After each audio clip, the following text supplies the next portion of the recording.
What did you hear around money, relationships, business, identity? Because what you heard is shaping your beliefs. What did you experience, right?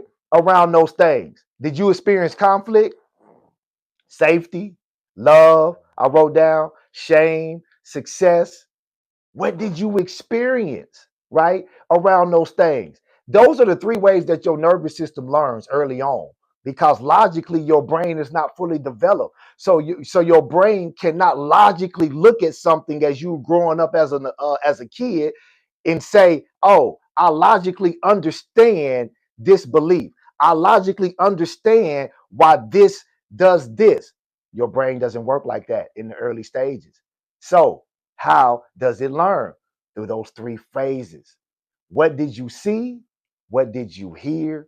What did you experience? Now, think about the top things in your life right now: money, relationships, identity, health. What did you see? What did you experience? Right? And what did you hear?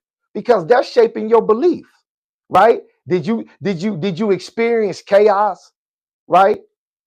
Think about that. I want you to really think about that because if you really go back to your childhood, everything starts in childhood.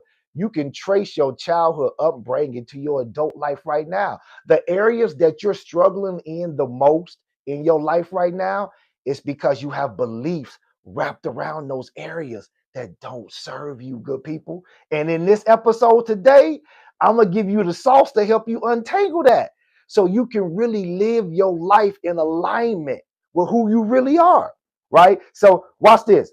Now let me tell you why beliefs was never really a struggle for some people and never really a struggle for me, right? Because we said this in the last episode. Me and wifey talked about the last episode on how she struggled with belief, right? But belief never really was a struggle for me because what I saw, what I heard, and what I experienced, right?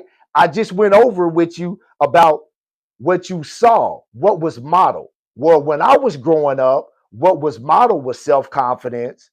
What was modeled was personal truth. What was modeled was accountability, responsibility. Man, I remember being young coming up, man. My mom and dad had businesses. My dad and grandmother had businesses, right? So I remember my mom being like the top salesman in everything that she did before her and my dad got her businesses. When she sold Avon, she was number one. In Avon, they sent her to Hawaii for all these trips. Why am I telling you this? Because I saw that model.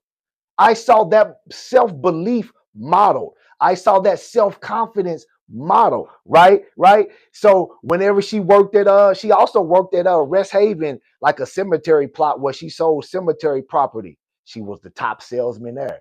Belief, self belief. She believed in herself. My dad, my grandmother had businesses, had $1 million contracts when I was coming up. They had one of the largest temp services when I was coming up before Express Personnel Services. It was ESS, Effective Secretarial Services. So I saw that model. I heard those type of conversations my whole life coming up around the dinner table. When I was around my dad and grandmother, my mom and dad used to talk about business conversation. They used to talk about confidence. So I heard that, right? What you seen, what you heard, and then I've also experienced that coming up. Businesses. Like I said, I've only had 2 jobs my whole life. I worked in the family business or either had my own businesses.